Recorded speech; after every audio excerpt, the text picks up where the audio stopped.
Perception is an invisible force, one that lives in our minds.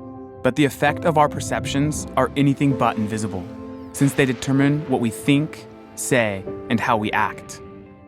In this way, this invisible force of perception has influenced the course of history. In the 18th century, we believed that Africans were less than human, 3/5 human to be exact, and we made them slaves and denied their human rights. Our perceptions were wrong. They were based on lies, and innocent people paid the price. In the 20th century, we failed to respond to the plight of millions of people because international politics and the media define North Korea by high politics, rather than the North Korean people. Our perception was determined by the political rhetoric of the Cold War, and has been that way ever since. North Korea is a regime arming with missiles and weapons of mass destruction. States like these and their terrorist allies constitute an axis of evil, arming to threaten the peace of the world. If you live in North Korea, the big news you would have learned today is you have a new First Lady. Put it another way, Kim Jong-un is off the market. This perception has allowed the atrocities of the regime to go unnoticed.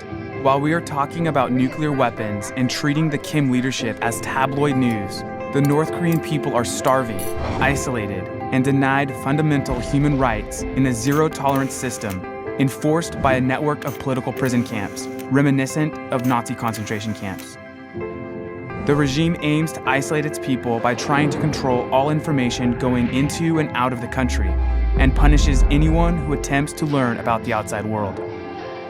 This is not history. These are the incredible challenges that the North Korean people face today.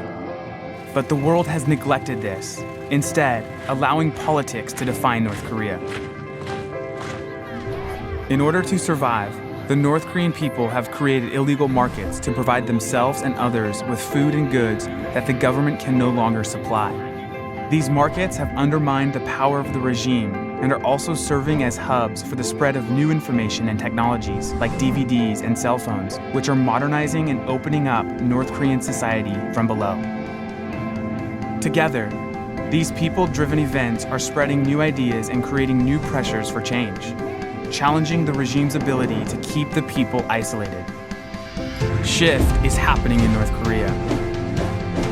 This is what we should be talking about. This is what the media should be reporting on, and this is what politicians should be focused on. Why? Because more attention on the nuclear weapons stalemate or the North Korean regime is not going to lead to solutions. Shifting the way the public thinks about North Korea allows for far more progress to be made. The North Korean people can be supported. We can help empower their efforts to push for change and increasing freedoms, and their stories can be told wide and far until North Korea is defined by its people.